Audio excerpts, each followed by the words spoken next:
Hello and welcome to Read Read. Today I want to talk about Beowulf, written by Anonymous but translated by Seamus Heaney.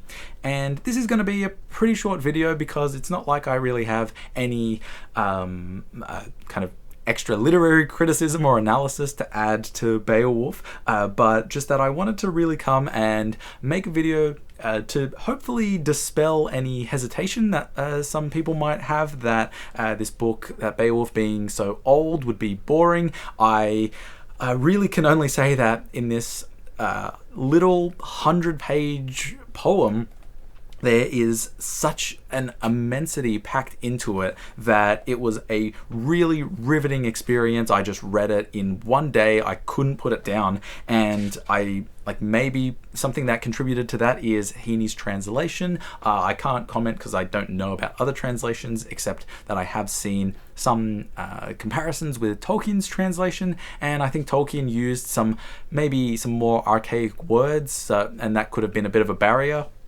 I found Heaney's translation really lucid, and there are some beautiful extracts that I want to read that, of course they're from the original poem, but maybe the way that Heaney translated it contributed to making it so good. In some sense, the Beowulf is just your hero's journey. We've got the big bad monster Grendel who's terrorizing the Danes.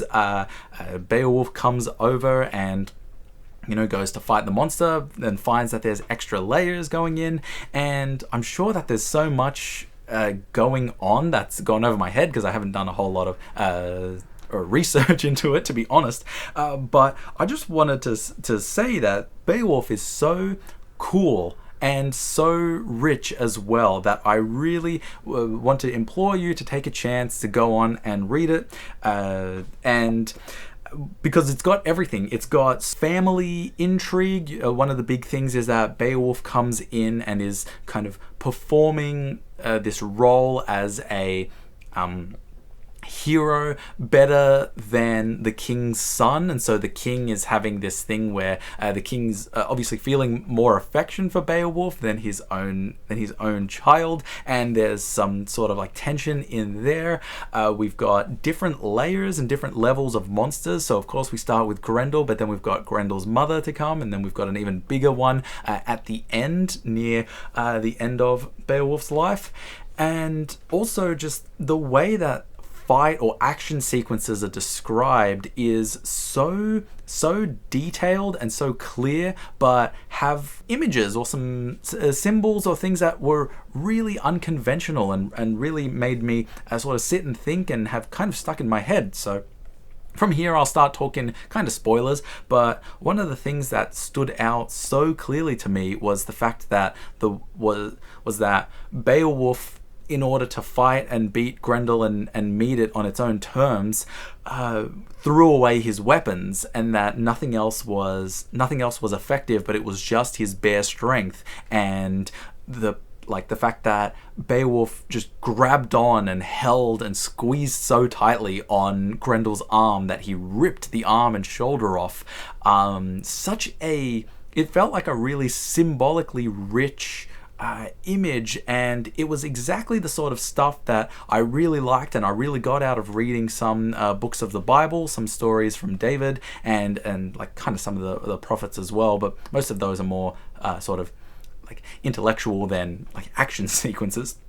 Of course, in the end with Beowulf's fighting the dragon, there's one, the final line or extract that I want to read from that I highlighted is so powerful, and I think it's about time I just start getting into extracts, because it's really amazing how much is in this pretty short poem. It's only 100 pages, or pretty short work in that it's 100 pages. It's a pretty long poem, I suppose.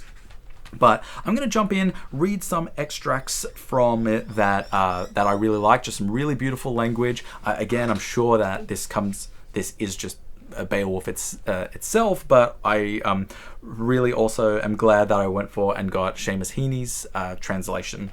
Oh, cursed is he who in time of trouble has to thrust his soul in the fire's embrace, forfeiting help. He has nowhere to turn.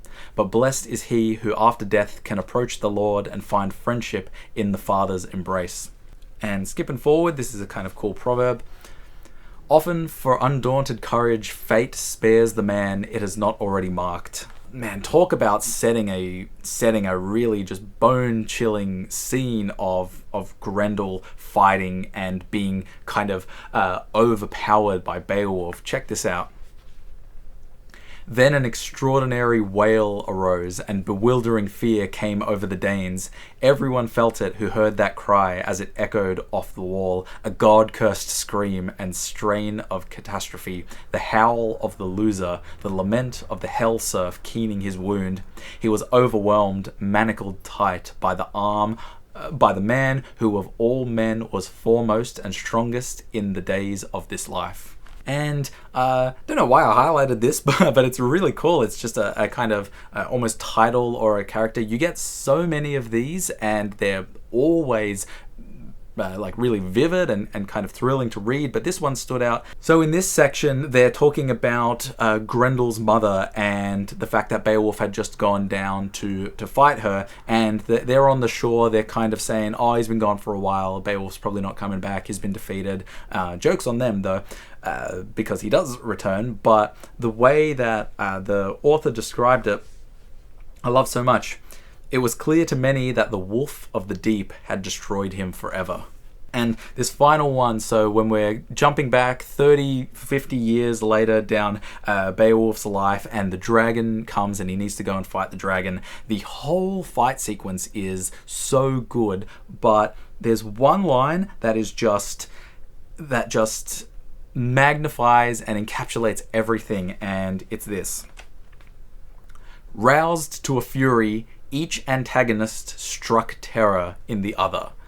And I read that line and I instantly had to note it, because I just thought, firstly, each of them are described as an antagonist, so they're kind of two mutual natural forces fighting against each other. But if you just want one line to just really convey the gravity and the depth of Beowulf, of this man, each antagonist struck terror in the other, and you just immediately get this image of the equal strength between the dragon and Beowulf. Yeah, that's kind of all I want to say. Like I said, a kind of short video, but I enjoyed Beowulf. I really hope that you give it a go, and let me know what you think of other translations. If there's other works, I know that, of course, Seamus Heaney's translated other work. Are there some things of his that you recommend that I read to go on and read more about, read more literature from this time? But yeah, thank you for watching. I hope you enjoyed. I'll see you in the next video.